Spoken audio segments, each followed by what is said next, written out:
What up, E? Got the Road Runner with me.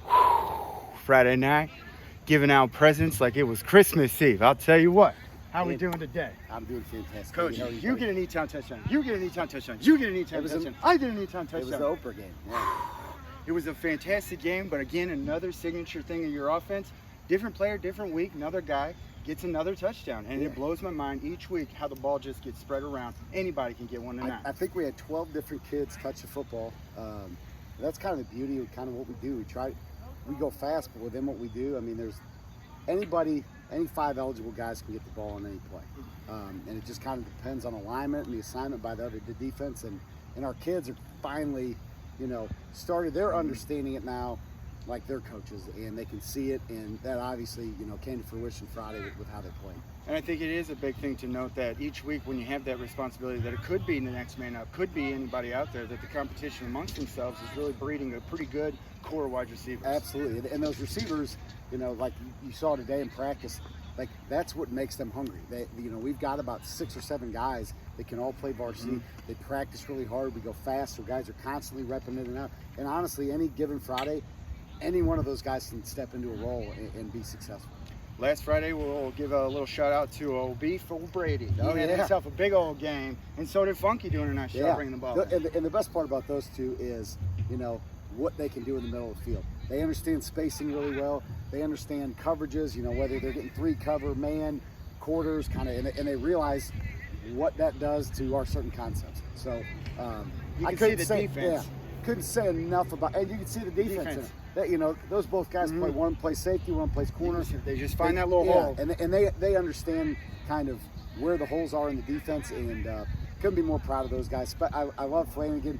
He kept telling me he almost had a touchdown. He's like, I promise you I'll get one. And he did there at the end of the quarter, which was great because we needed, the game, we were playing pretty well, and I loved that we got a chance to get into that 2-minute and push it down the field. I think we had 29 seconds for one timeout, and we're able to come up with a score. So that was a great offensive line, great quarterback, but really on Flanagan and Funky there. So. And another thing is we're now getting ready to go into week 7. Balance has been key. We've seen a very good balance, playbook, play calling, whatever you want to call it. In the end of the day, you don't know what's coming.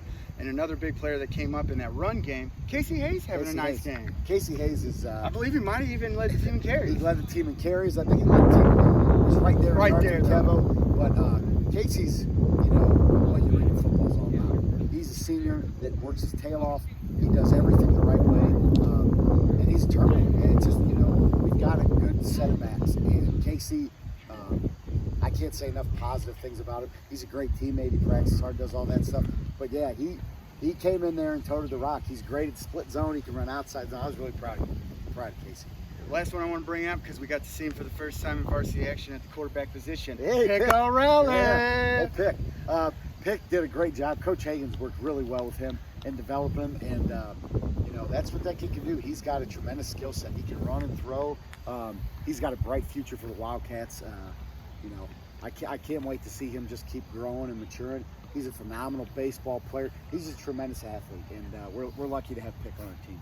The last thing I want to talk about, Coach, was the experience we had at Best Buddies last week, how cool that was, and then the homecoming atmosphere and the crowd. Yeah, so Best Buddies real quick is honestly the best thing we do. They had a lot of fun. And it gets our kids to appreciate just how blessed we all are. And, I think there's a lot of things that we do at this school, but that's the number one thing. We're able to give back a little bit, and then able to put some perspective about how blessed we are to come out and just play a game that we love and care about. So I can't say enough great things about our kids and how they participate in that event. And then as far as homecoming goes, we get out here at 5:45, and there's 1,000 kids already in the stands. I've never seen anything like it. We've had the best participation by our student section this year that we've ever had, and hopefully it just keeps growing. Because the sky's the limit for this club. If we can continue to practice and follow the process and do the things we need to do, the sky's the limit. So, where are we at this week, Coach? We're going to Pattonville. We got a tough one. Pattonville's a tough football team. Head up there down 270. We're going to have our hands full. They're a good football team and great coached. They were at the state championship a few years back. So they're going to be ready for the Wildcats. So I'm excited about the challenge. You ready? Absolutely, every day. I appreciate you. We the E.